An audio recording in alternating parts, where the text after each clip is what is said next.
3 ঘন্টাতেই action. মুখ্যমন্ত্রী শুভেন্দু অধিকারী গতকাল তিলজলায় যেভাবে অগ্নিকাণ্ডে 2 জনের মৃত্যু হয়েছে, বেআইনি কারখানা গড়ে উঠেছে, সেই বেআইনি কারখানার বিরুদ্ধে নির্দেশ দিলেন ভাঙার। 24 ঘন্টার মধ্যে শুধু নয়, 3 ঘন্টার মধ্যে অ্যাকশন শুরু হয়ে গেল। আর্থ মুভার নিয়ে যাওয়া হলো কেএমডি এর পক্ষ থেকে।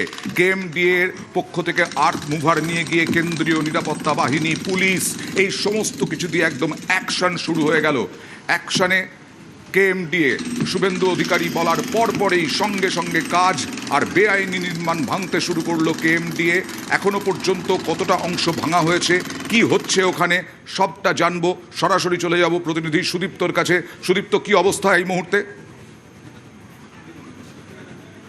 দেখো, ধারাবাহিকভাবে যেমনটা দেখা গেল, একদম দুপুরের দিকে যখন 3টে বাজছিল, ঠিক দেখা গেল কেএমসির পক্ষ থেকে জলের টিম এসেছিল এবং সেই টিমটা দেখা গেল যে প্রথমে খনন করার পর জলের লাইন তা ডিসকানেক্ট করে দেওয়া হয় এবং পরবর্তী ক্ষেত্রে ইলেকট্রিক্যাল ডিপার্টমেন্টের থেকে লোক আসে এবং তার কিন্তু আসার পর তা ডিসকানেক্ট করে দিয়ে যায় এবং পরবর্তী ক্ষেত্রে 5টার সময় ম্যানুয়ালি একদম ওপরের দিকে 5তলা বিল্ডিং, সেই 5তলা বিল্ডিংয়ের একদম ওপরের দিকে সেই একদম টপ ফ্লোর থেকে ম্যানুয়ালি ভাঙার কাজ শুরু হয় এবং 5টা 58 নাগাদ দেখা যায় যে আত্মবার মেশিন, যে 10খানা আত্মবার মেশিন আনা হয়েছিল, তার মধ্যে 2টি কাজ করে এবং তার মধ্যে একটি দিয়ে যে বিল্ডিংটি রয়েছে সেই বিল্ডিংয়ের যে কার্নিশ, এই কার্নিশের অংশটা কিন্তু ভেঙে দেওয়ার কাজ চলে এবং পরবর্তী ক্ষেত্রে ঠিক দেখা যায় যে 7টা নাগাদ এই আত্মবার মেশিনের কাজ কিন্তু শেষ হয়। যে টিমকে ওপরের দিকে পাঠানো হয়েছিল টপ ফ্লোরে, যে ছবি আমরা প্রথম দেখিয়েছিলাম এক্সক্লুসিভ, সেই ছবি অনুসারে যে কাজ চলছিল সেই ছবি, তারপরে যেটা দেখা গেল যে কাজ চলার পর এবং 7টা নাগাদ সেই টিম কিন্তু একদম নিচে নেমে আসে এবং তারা কিন্তু বেরিয়ে যায়। তারা জানান যে আজকের মতো কাজ কিন্তু শেষ হয়ে যায় এবং 10-12 জন মিলে সেই কাজ কিন্তু করছিল এবং পরবর্তী ক্ষেত্রে 7টার সময় তারা বেরিয়ে গেলেন এবং কেএমডি এর পক্ষ থেকে যে আত্মবার মেশিন আনা হয়েছিল তাও কিন্তু বের করে দেওয়া হয়। এই মুহূর্তে একদম পড়ে রয়েছে, দুর্মুষ হয়ে রয়েছে, দেখা যাচ্ছে কার্নিশের বেশ কিছু অংশ এবং গ্রিল সেটাও কিন্তু পড়ে রয়েছে। এসির যে পাইপ, সেই পাইপলাইন পড়ে রয়েছে, অর্থাৎ যে নিচের দিকে ভাঙার কাজ চলেছে সেটা কিন্তু দেখা যাচ্ছে। এটা গেল ভাঙার কাজ এবং অন্যদিকে যেটা দেখা যাচ্ছে যে এই যে অলিগলি, এই যে ঘিঞ্জি একটা এলাকা, এই এলাকায় পুলিশ কিন্তু মোতায়েন করে রাখা রয়েছে, কেন্দ্রীয় বাহিনী রয়েছে। তুমি দেখতে পাবে, আমার ক্যামেরা পার্সন দীপঙ্কর মল্লিক সেই ছবি দেখাচ্ছে, কেন্দ্রীয় বাহিনী মোতায়েন করে রাখা রয়েছে। শুধুমাত্র যেখানে দাঁড়িয়ে রয়েছে সেখানে নয়, এই যে এলাকা পুরো ঘিঞ্জি এলাকায় একাধিক গলি রয়েছে, সেখানে একাধিক ব্যারিকেড করে দেওয়া হয়েছে এবং যাতে কোনো রকমভাবে কোনো উত্তেজনার পরিস্থিতি না তৈরি হয় তার জন্য কিন্তু ব্যবস্থা করে রাখা রয়েছে। বেশ কয়েক ঘন্টা আগে একটা উত্তেজনার পরিস্থিতি তৈরি হচ্ছিল, সেই সময়ে একজনকে আটক করেও নিয়ে যাওয়া হয়েছে, অর্থাৎ টানটান নিরাপত্তা রাখা হয়েছে এবং একই সঙ্গে ডিসি ছিলেন এখানে এবং একাধিক আধিকারিক ছিলেন, কেন্দ্রীয় বাহিনী মোতায়েন করে রাখা রয়েছে এবং ডিজি বিল্ডিং কেএমডি এর পক্ষ থেকে ছিলেন এবং উজ্জ্বল সরকার। এবং তারপর যেটা দেখা গেল যে ভাঙার কাজ, সেই ভাঙার কাজ কিন্তু করা হলো, অর্থাৎ রাজ্য সরকারের যে বেআইনি নির্মাণ ভেঙে ফেলার যে নির্দেশ ছিল সেই নির্দেশ কিন্তু একদম 3 ঘন্টার মধ্যে বাস্তবায়ন দেখা গেল একদম পরিষ্কার এই এলাকায়। একদম 3 ঘন্টার মধ্যে অ্যাকশন, 3 ঘন্টায় ভাঙা শুরু হলো। শুধু তাই নয়, এই যে একটা বেআইনি কারখানা, বেআইনি নির্মাণের মধ্যে বেআইনি কারখানা, সেই বেআইনি কারখানার জন্য দম বন্ধ হয়ে আগুন লেগে মৃত্যু হলো 2 জনের, এখনও 3 জন আশঙ্কাজনক অবস্থায় হাসপাতালে ভর্তি। এই অবস্থা হলো এই বেআইনি কারখানার জন্য। যখন তখন যাতে কর্মীরা না বেরোতে পারেন তার জন্য একটা দরজাই বন্ধ ছিল, সেই দরজা বন্ধ থাকার জন্য এই অবস্থা হলো, মর্মান্তিকভাবে মৃত্যু হলো। আমি সুদীপ্তর কাছে আরও একবার যাব। সুদীপ্ত, এদের এই গোটা বিল্ডিংটাই কি ভেঙে ফেলা হবে? আগামীকাল আবার 10টা থেকে শুরু হবে ভাঙার কাজ। একদমই তাই। দেখো, যে প্রথম যে বিল্ডিংয়ের সেই ছবিটা আরেকবার দেখানোর চেষ্টা করবো, আমার ক্যামেরা পার্সন দীপঙ্কর মল্লিক সেই ছবি দেখাবে। এই যে সাদা বিল্ডিংটি দেখা যাচ্ছে, এটি 5তলা বিল্ডিং, এখানেই কিন্তু আগুন লাগে এবং এই বিল্ডিংটি প্রথমে ভাঙার কাজ শুরু হয়েছে।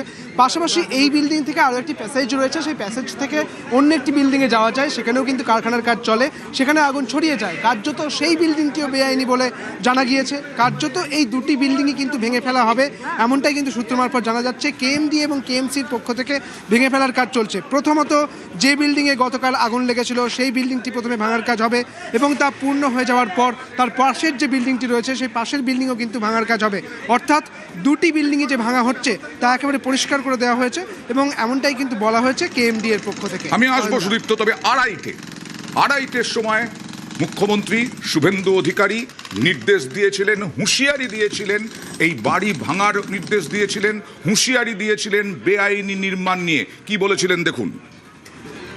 তিলজলা পিএসে যে অগ্নিসংযোগ এবং দুর্ঘটনা ঘটে, যাতে 2 জন মারা গেছিলেন, 3 জন আহত হয়েছিলেন, কালকেই আমরা 4টি দপ্তরের সমন্বয়ে একটি কমিটি করেছিলাম। কমিটি রিপোর্টে যা পাওয়া গেছে এটা আমাদের রাজ্যে বা কলকাতার ক্ষেত্রে অশনি সংকেত। ওই অবৈধ ওয়ার্কশপ বা কারখানায় কোনো বিল্ডিং প্ল্যান নেই। The basic norms of fire এবং ইলেকট্রিসিটি সেগুলো ওখানে ছিল না, কমপ্লিটলি অবৈধ। এই ঘটনার পরিপ্রেক্ষিতে কতগুলো অ্যাকশন নিয়েছি। তিলজলা পিএস এর কেস নম্বর 226, তাতে ওই অবৈধ কারখানার মালিক শেখ নাসির এবং শামীম মোহাম্মদ তাদেরকে গ্রেপ্তার করা হয়েছে। বিদ্যুৎ সরবরাহকারী সংস্থাকে পার্মানেন্ট ইলেকট্রিক ডিসকানেকশন করার অর্ডার দিয়েছি এবং সিএসসি কে বিদ্যুৎ সচিবের মাধ্যমে জানানো হয়েছে যত এই ধরনের বিল্ডিং প্ল্যান স্যাংশন নেই, অবৈধ কারখানা আছে, বিশেষ করে কসবা, তিলজলা, মমিনপুর, ইকবালপুর সহ এই এলাকাতে ইমিডিয়েটলি একটি ইন্টারনাল অডিট করে যাদের বিল্ডিং প্ল্যান স্যাংশন নেই তাদের ইলেকট্রিসিটি ডিসকানেক্ট করার জন্য পৌর নগর উন্নয়ন সচিবকে নির্দেশ দেওয়া হয়েছে একদিনের মধ্যে ওই অবৈধ স্ট্রাকচার ভেঙে ফেলার জন্য কেএমসির উদ্যোগে কলকাতা পুলিশের সাহায্য নিয়ে। এবং একইভাবে কেএমসি কে বলা হয়েছে এই ধরনের অবৈধ বিপজ্জনক কারখানাগুলিতে জলের লাইন কেটে দেওয়ার জন্য। আমরা এতে জিরো টলারেন্সের নীতি নিচ্ছি। যারা সতর্ক হতে চান সতর্ক হয়ে যান, যারা বেআইনি কাজকর্ম করছেন তাদেরকেও আমরা সংশোধিত হতে এবং এই ধরনের কাজ থেকে বিরত থাকার জন্য কড়া নির্দেশিকা এবং পরামর্শ দিচ্ছি।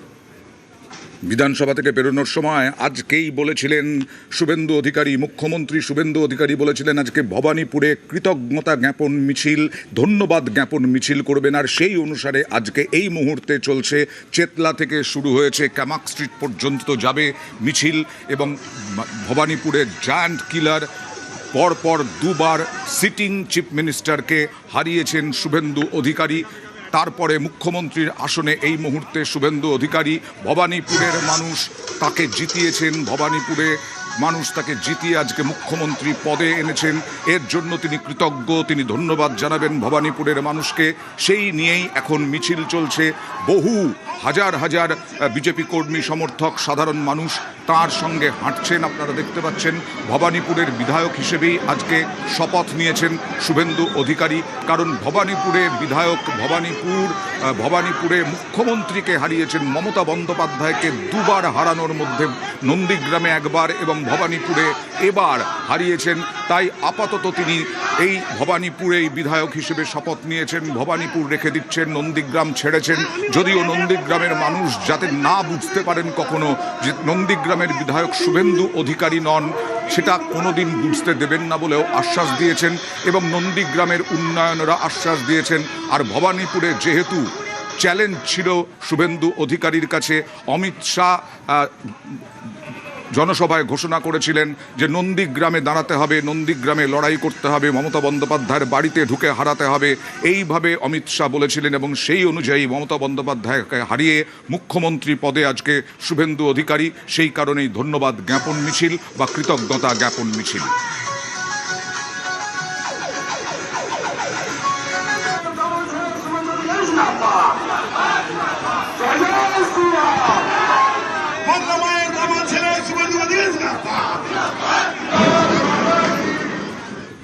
আর মুখ্যমন্ত্রী শুভেন্দু অধিকারী 9 দফা নির্দেশিকা, তার মধ্যে স্বাস্থ্য এবং পরিবহন রয়েছে। আর কি নির্দেশিকায় কি বলা হলো জানবো। সরাসরি চলে যাব প্রতিনিধি সোমরাজের কাছে। সোমরাজ, দেখো, মুখ্যমন্ত্রী শুভেন্দু অধিকারীর নজরে স্বাস্থ্য, শিক্ষা এবং পরিবহন, আর তার সঙ্গে অবশ্যই রয়েছে তথ্য সংস্কৃতি বিভাগ। আজ সচিবদের নিয়ে যে বৈঠকটি করেন মুখ্যমন্ত্রী শুভেন্দু অধিকারী, সেখানে 9 দফার নির্দেশ দেন মুখ্যমন্ত্রী শুভেন্দু অধিকারী। সেখানে তিনি বলেছেন প্রথমত যে 7 দিনের মধ্যে কেন্দ্রীয় প্রকল্পগুলির কাজ শুরু করে দিতেই হবে। পাশাপাশি তিনি এটাও নির্দেশ দিয়েছেন স্বাস্থ্য সচিবকে কলকাতার সব সরকারি হাসপাতালগুলিতে নজরদারি করতে হবে, সারপ্রাইজ ভিজিট শুরু করতে হবে। বিধায়করাও যাবেন সারপ্রাইজ ভিজিটে, তিনি নিজেও যাবেন সারপ্রাইজ ভিজিটে, এমনটাও আজকে বৈঠকে বলেছেন বলে সূত্র মারফত খবর। তৃতীয়ত বলা হয়েছে টলিপাড়ার সব সমস্যা মেটাতে হবে, আলোচনার ভিত্তিতে মেটাতে হবে। এর জন্য তিনি নির্দিষ্ট কয়েকজন বিধায়ককে দায়িত্ব দিয়েছেন। তথ্য সংস্কৃতি দপ্তরের সচিবকেও এই দিনে প্রয়োজনীয় নির্দেশ দেওয়া হয়েছে। চতুর্থত, জনস্বাস্থ্য কারিগরি দপ্তরের টেন্ডার নিয়ম মেনে করতে হবে। তিনি আজকে বৈঠকে বলেন যে অতীতে এই দপ্তরের টেন্ডার নিয়ে অভিযোগ উঠেছে, কিন্তু আগে কি হয়েছে তা দেখে প্রয়োজন নেই। পরবর্তীতে যাতে টেন্ডার প্রক্রিয়া নিয়ম মেনে হয় তার জন্য প্রয়োজনীয় পদক্ষেপ করতে হবে।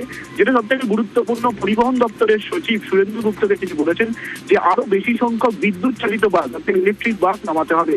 কেন এর আগে ইলেকট্রিক বাস নামানো হয়নি এবং পর্যাপ্ত বিদ্যুৎ চালিত বাস নামাতে হবে।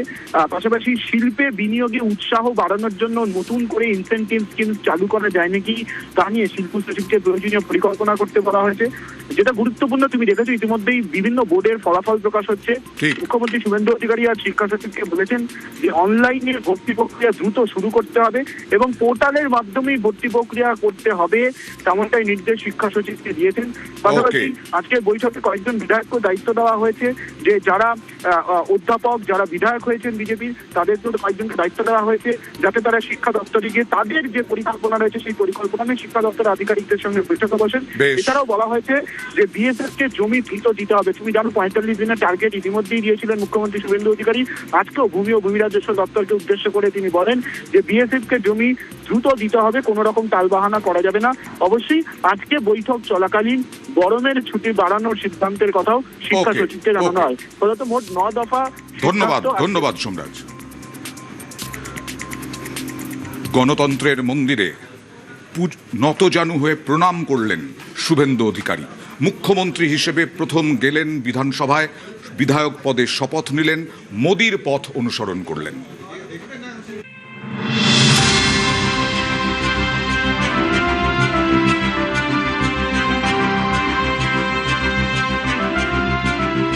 গণতন্ত্রের শেষ কথা বলেন গণদেবতা। বিপুল ভোটে বাংলা জেতার পর ব্রিগেডের মঞ্চে সেই গণদেবতাকে প্রণাম করেন প্রধানমন্ত্রী নরেন্দ্র মোদী। 2014 সালে কংগ্রেস জমানার অবসান ঘটিয়ে প্রথমবার সংসদে পা রাখার আগেও গণতন্ত্রের মন্দিরে সাষ্টাঙ্গে প্রণাম করেছিলেন প্রধানমন্ত্রী নরেন্দ্র মোদী। 2019 সালে দ্বিতীয়বার প্রধানমন্ত্রী নির্বাচিত হওয়ার পর সংবিধানকে প্রণাম করেন মোদী।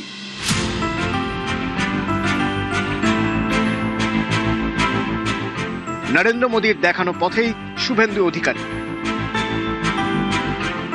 পশ্চিমবঙ্গের মুখ্যমন্ত্রী হিসেবে প্রথমবার বিধানসভায় ঢোকার আগে গণতন্ত্রের মন্দিরে প্রণাম করলেন।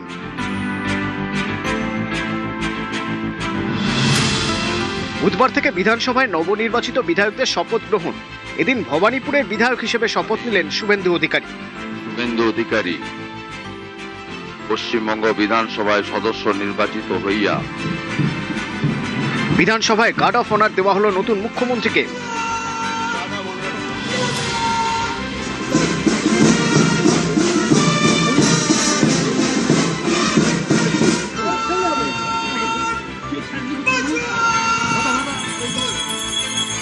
বিধানসভায় নিজের ঘরে পুজোও করেন মুখ্যমন্ত্রী।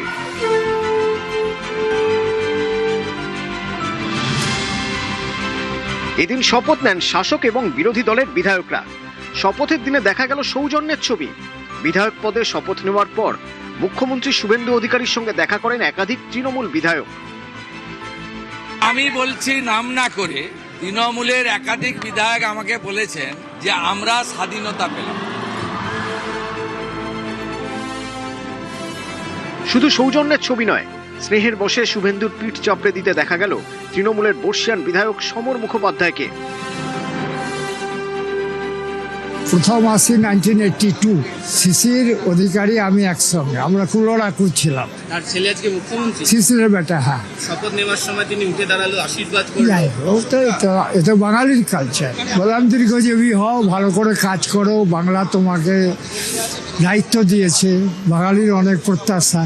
রাজনৈতিক মতাদর্শে ভিন্নতা থাকতে পারে, আমি ব্যক্তিগতভাবে যেটা বলেছে সেটা আপনাদেরকে বলতে যাব কেন। বিধায়কদের শপথ, বিধানসভায় সৌজন্য এবং মিষ্টি। মুর্শিদাবাদ থেকে ছানা বড়া আর মনোহরা নিয়ে এসেছিলেন হুমায়ুন কবির। হাতে মিষ্টি, মুখে শুভেন্দুর প্রশংসা। ব্যক্তিগত শুভেন্দু অধিকারীর সঙ্গে বর্তমান মুখ্যমন্ত্রীর সঙ্গে আমার সুসম্পর্ক রয়েছে। রাজনৈতিক বিরোধিতা থাকবে। কি মিষ্টি খাওয়ালেন? আমি তো নিয়ে এসেছি বিখ্যাত ছানা বড়া মুর্শিদাবাদের, আর মনোহারা। শপথ নিয়ে গানও ধরলেন বিজেপি বিধায়ক অসীম সরকার।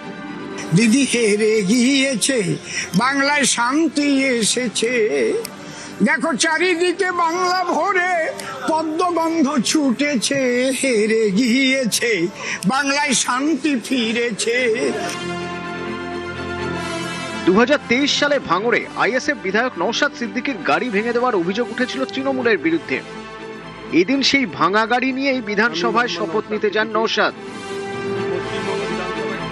বাকি বিধায়করা শপথ নেবেন বৃহস্পতিবার। নিউজ 18 বাংলা। মমতা বন্দ্যোপাধ্যায়কে ভবানীপুরে হারিয়েছেন শুভেন্দু অধিকারী। দ্বিতীয়বার তিনি জায়ান্ট কিলার, আর আজকে ভবানীপুর ডাকলেন, নন্দীগ্রাম ছাড়লেন। আমি দু জায়গার এমএলএ হিসেবে তো শপথ নিতে পারি না। আমি ভবানীপুর থেকে শপথ নিলাম মানে আমাকে সংবিধান আইন অনুযায়ী নন্দীগ্রামটা ছাড়তে হবে, এবং নন্দীগ্রামের মানুষ তাদের আমি আগামী 5 বছর বুঝতে দেব না যে তাদের বিধায়ক শুভেন্দু অধিকারী নয়। শিক্ষা আইন এবার পাবে ঊর্ধ্বগামী সিঁড়ি, বেকারত্ব থাকবে না আর বুঝবে দাদাগিরি। এবারের বিধানসভা নির্বাচনে 2টি আসন থেকে জিতেছেন শুভেন্দু অধিকারী, নন্দীগ্রাম এবং ভবানীপুর। তারপর থেকেই রাজনৈতিক মহলে কৌতূহল ছিল শেষ পর্যন্ত কোন আসনটি রাখবেন তিনি। বুধবার সেই প্রশ্নের উত্তর মিলে গেল। বিধানসভায় ভবানীপুরের বিধায়ক হিসেবে শপথ নিলেন শুভেন্দু অধিকারী। আমি শুভেন্দু অধিকারী পশ্চিমবঙ্গ বিধানসভায় সদস্য নির্বাচিত হইয়া ঈশ্বরের নামে শপথ করিতেছি যে বিধি দ্বারা স্থাপিত ভারতের সংবিধানের প্রতি আমি অকৃত্রিম নিষ্ঠা ও আনুগত্য পোষণ করিব। আমি দু জায়গার এমএলএ হিসেবে তো শপথ নিতে পারি না। আমি ভবানীপুর থেকে শপথ নিলাম মানে আমাকে সংবিধান আইন অনুযায়ী নন্দীগ্রামটা ছাড়তে হবে। নন্দীগ্রাম আসনটি ছেড়ে দিলেও নন্দীগ্রামের পাশেই থাকবেন তিনি। বিধায়ক হিসেবে শপথের পরে বার্তা মুখ্যমন্ত্রীর। আমি নন্দীগ্রামের মানুষকে কথা দিতে পারি, 2009-এর 5ই জানুয়ারি ফিরোজা বিবি জেতানোর পর থেকে আমি এমএলএ ছিলাম না, কিন্তু আমি নন্দীগ্রামের সব দেখাশোনা করেছি।